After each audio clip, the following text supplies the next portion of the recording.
আসসালামু আলাইকুম।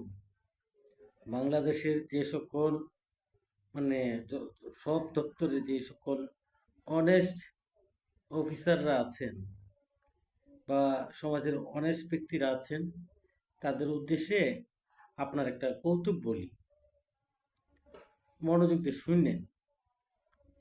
তো আজকের যে জমানায় আমরা টিউবওয়েল বা টেপের পানি খাই, এককালে কিন্তু আমরা সেটা খাইতাম না, আমরা খাইতাম নদীর পানি বা বড় হ্রদের পানি।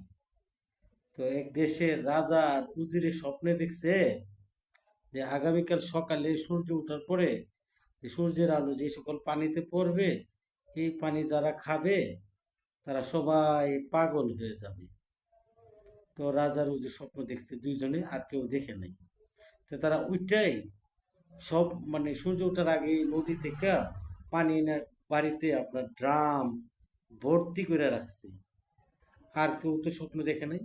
তো সকালবেলা হলো, সূর্য উঠলো, সূর্যের আলো পানিতে পড়লো, আর এই পানি সবাই খাইলো। খাওয়ার পরে সবাই পাগল হয়ে গেছে।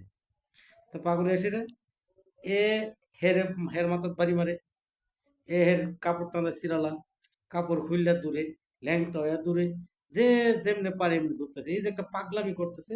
তাই রাজা আর উজিরে বলে, আরে ভাই তোরা পাগলামি করিস না, তোরা কাপড় ছিড়িস না, কাপড় পর, তোরা কাপড় পর, এর মাথা হে বাড়ি দিস না, দুঃখ পাইবে, ব্যথা পাইবে, পাগলামি করিস না। সবাই এরকম করতেছে। তো সমস্ত পাগল লক্ষ্য করলো যে সমস্ত পাগলের আচার আচরণ একরকম, আর রাজা আর উজিরের আচার আচরণ আরেক রকম। তো তারা সবাই ভাবলো যে আসলে রাজা উজির মনে পাগল হয়ে গেছে গা। তো সবাই, সবার আচার আচরণ একরকম, রাজা আর উজির আচার আচরণ আরেক রকম। সবাই করছে কি, রাজা আর উজির ওই কেন কাপড় পরার কথা বলতেছে, কেন একে অপরকে আঘাত করতে বারণ করা হয়েছে, এই জন্য ওরা পাগল হয়ে গেছে না। এই জন্য সবাই মিলে রাজা আর উজিরকে এক গাছের গোড়ায় বাঁধছে, বাইন্ধে রাখছে, যাতে পাগলামি রাজা আর উজিরে না করে। তাদেরকে যেন না বলে যে কাপড় পরিস, কাপড় পর, এই খুন খারাপি করিস না, এরকম বাধা যাতে না দেয়। তো এই যে পাগলের যে বাচ্চা কাচ্চা, এগুলো তো পাগল হয়ে গেছে গা। এটি করে কি রাজার উজিরে হাতে ওই যে মাটির চাক্কা ইটের কণা যা পাচ্ছে তাদের ইটল মারতেছে, লাঠি দাবারি মারতেছে। লাস্টে তার রাজার উজির আর পারতেছে না, আর সহ্য করতে পারতেছে না। সহ্য করতে না পাইরা রাজার উজির আমরা তোরা ফানি দেয়, গ্লাস করে ফানি দেয়।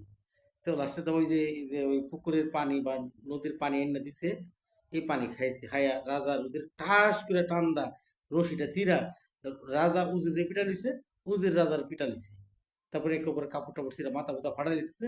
তখন সবাই হাততালি দিতেছে যে হ্যাঁ রাজা আর উজির কি হয়েছে, সুস্থ হয়েছে। তো আমাদের এই দেশে যে ডিসি সারোয়ার, যে সিলেটের যে ডিসি সাহেব ছিলেন, ওনার যে সমস্ত পাগলের মেলে এরকম অফিসারদেরকে এ পাগলা পানি খাইতে দিব, তারা পাগলা পানি খাওয়াইতে বাধ্য করবে।